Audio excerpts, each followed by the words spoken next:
Hello, Assalamualaikum. I to our beloved lecturers, Dr. Taslima and Dr. Lokman. So we are from group A1-8. We consist of 5 members. This is the overview of our presentation, where the first part will be from Nelson. He will talk about the intro and the theory behind drying process. And then in FERN we will talk about the equipments and the methodology, as well as the results. After that, my friends will discuss the graph and the results that we get from the drying experiment. Then lastly, HASRUL will conclude everything about the experiment that we've done. Okay. That's all. So as you can see here, we are doing on drying, and I'm pretty sure we are very familiar with the term drying, because drying is basically a very important process, not only in the industry but in our daily lives. I'm pretty sure early in the morning, every one of us and all the girls will be using a hairdryer to dry their hair. And apart from that, as you can see here, in the agriculture industry and as well as the food industry, we all need drying process in order to manufacture our products. So what is drying? The question is, but as you can see here, drying is basically the removal of water. So basically we want to dry something up, we want to remove water, which is we want to make something from a wet state to a dry state. And these are the equations which is normally related in drying. As you can see here, the rate of drying is actually proportional to the difference between the dry bulb and also the wet bulb temperature. And apart from that, as the velocity increases, as the air velocity increases, the heat transfer coefficient will increase as well. And as a result, the rate of drying will increase. Alright? So for this, I'll pass on to the methodology part. FERN, and now I will present about the equipments used in a tray dryer.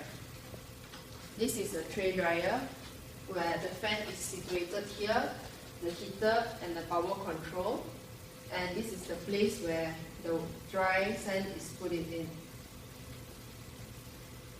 When the heater is switched on, the fan here, the velocity of the fan will influence the drying rate. The air will blow away the moisture from the wet sand, and the excess air is blown out here. And now is the methodology of this experiment.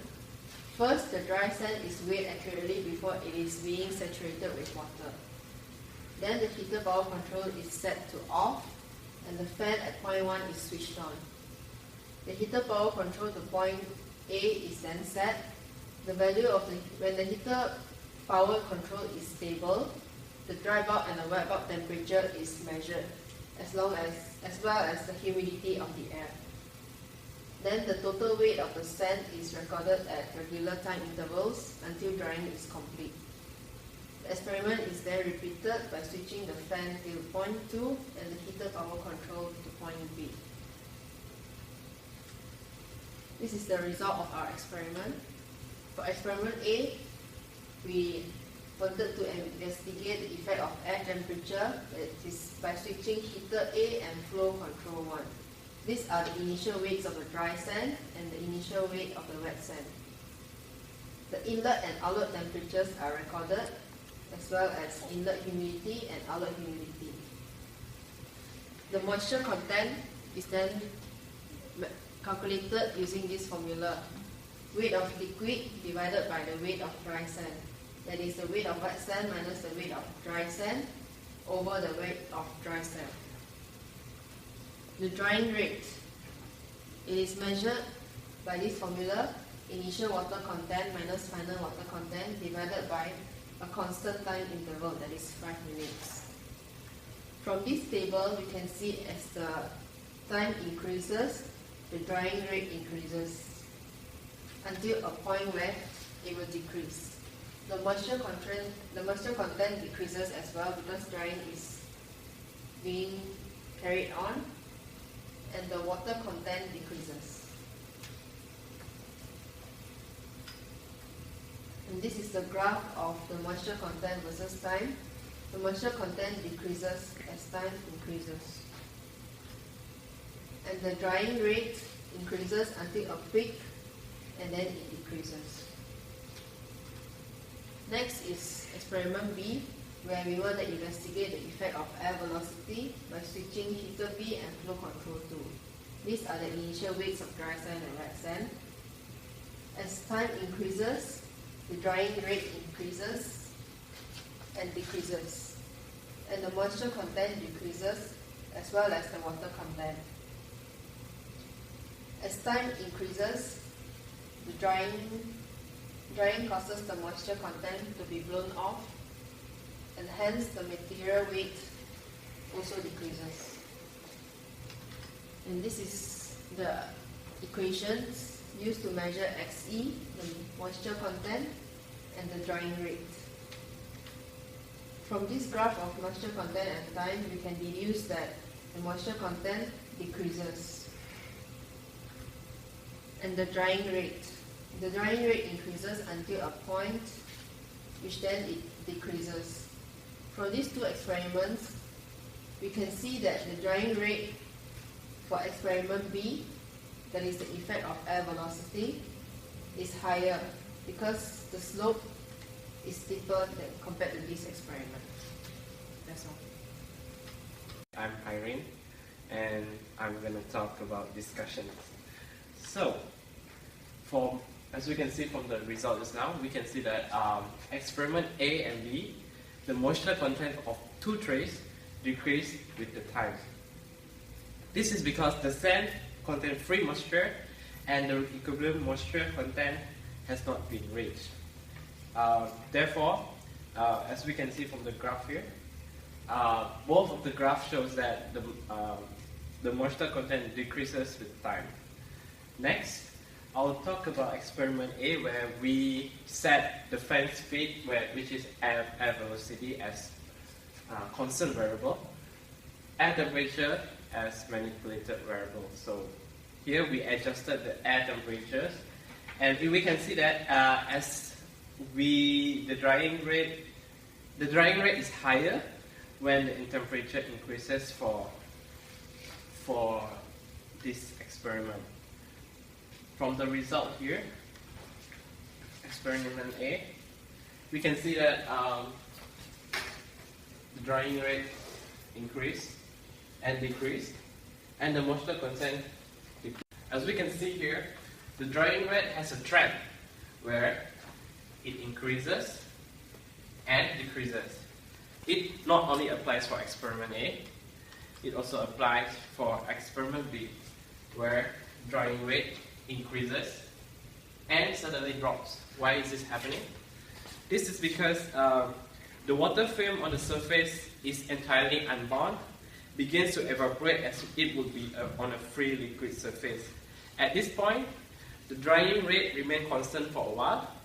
However, this is not observed in the chart, as the film probably extremely thin and the sands are very porous. Moreover, we can see the graph after the peak. As I mentioned just now, the drying rate decreases because the wet surface area decreases as the surface is completely dry. The heat is then transferred through the sand, and the water is vaporized within the pores. This process occurs very slowly.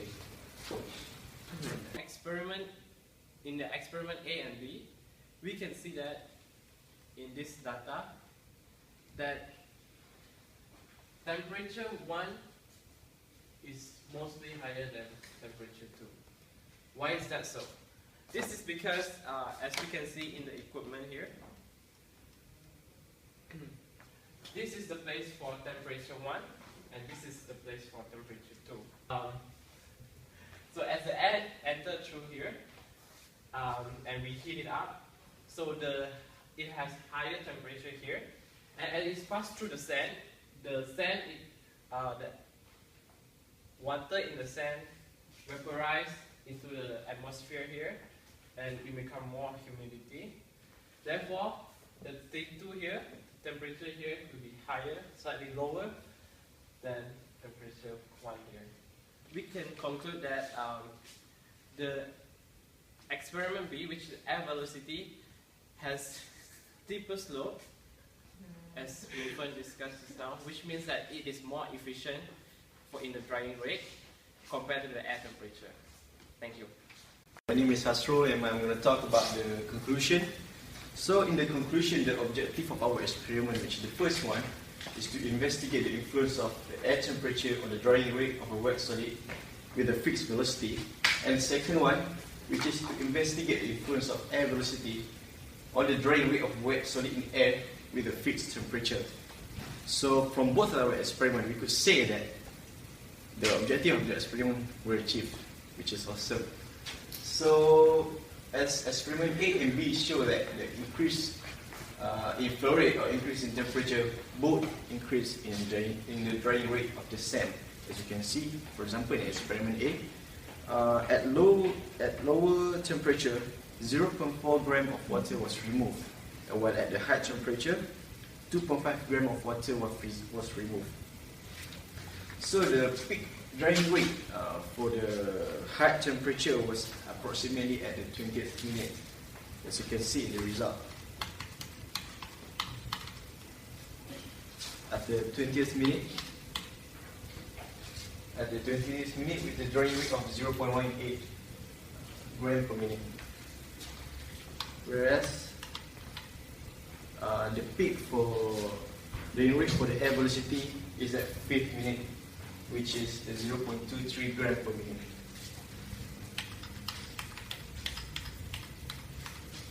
So, as you can see, the moisture content in the sand decreased as the flow rate increased. This is because as the higher flow rate, it allows more moisture to escape from the sand and vice versa. And as you can see from experiment B, it also shows that at high temperature, it takes shorter time for drying the sand, whereas it takes a longer time to drying the sand at the low temperature. Drying generally occurs in 3 different periods, which is the first one, initially, the sensible heat is transferred to the product or the contained moisture. In the graph of experiment A, you could clearly seen at the 1st minute until the 20th minute. The second phase, which is the constant rate period, is when the free moisture persists on the surface and the rate of evaporation alters very little as the moisture content reduces.